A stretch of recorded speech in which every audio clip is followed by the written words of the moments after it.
Yes. Hi, I'm Dr. Akashleena Mallick. I am a current public health graduate student at Brown University and a physician from Calcutta. And I found out about this event from the listserv that Devini had circulated. And the reason I signed up for this is because the music of the piano, which I cannot play by the way, it's very calming and healing for me.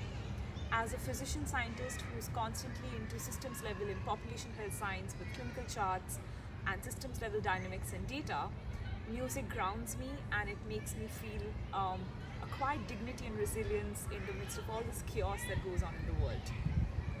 And to pay my tribute to what music does to my life, I'm going to do a poetry recital of three of my most favorite artists, rather poets.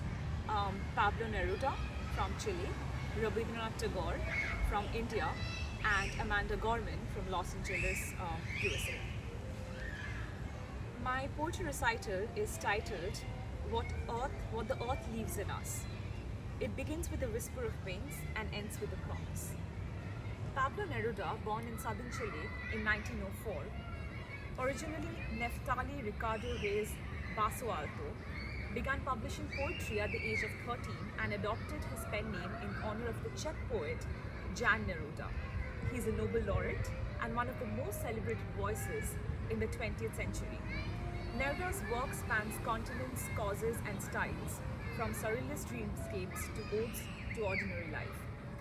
I'll be reciting his poem, The Bird, where he offers a luminous meditation on flight, sound, and the invisible threads that pass through time and nature, like a bird song at dawn.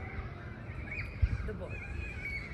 It was passed from one bird to another, the whole gift of the day.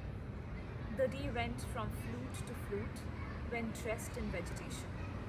In flights which opened a tunnel through the wind would pass to where birds were breaking open the dense blue air. And there, night came in. When I returned from so many journeys, I stayed suspended and green between sun and photography. I saw how wings worked, how perfumes are transmitted by feathery telegraph. And from above, I saw the path, the springs and the roof tiles, the fishermen at their trades, the trousers of the foam. I saw it all from my green sky. I had no more alphabet than the swallows in their courses, the tiny shining water of the small bird on fire which dances out of the pollen. My next poem is by Rabindranath Tagore. Rabindranath Tagore was born in Calcutta, Bengal, India. He is a poet, philosopher, composer, and the first non-European to win the Nobel Prize in Literature.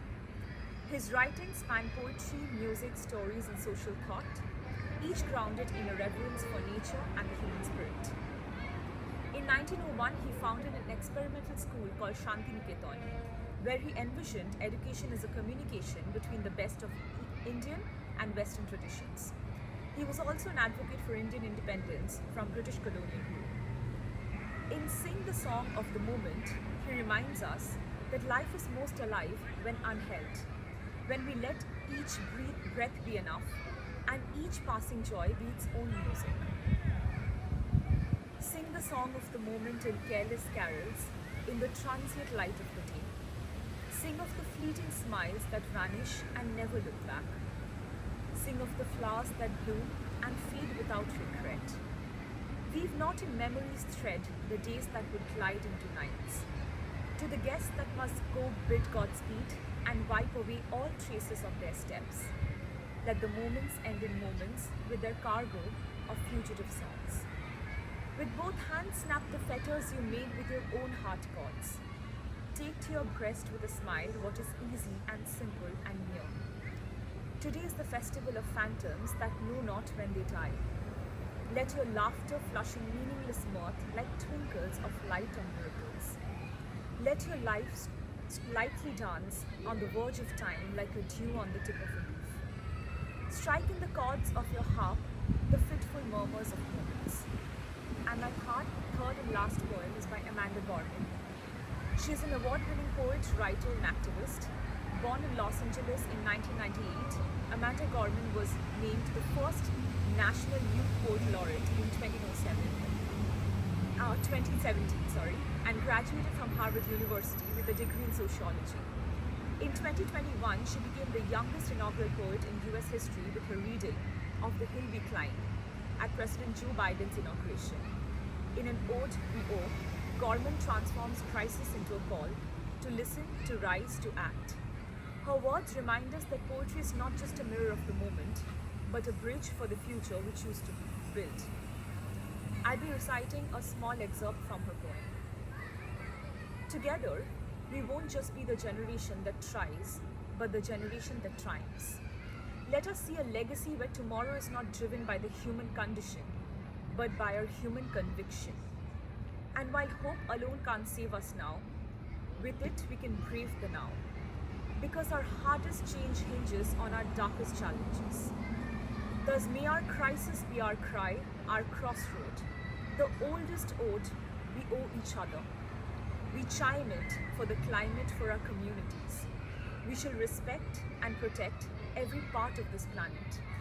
Hand it to every heart on this earth until no one's worth is rendered by the race, gender, class, or identity they were born.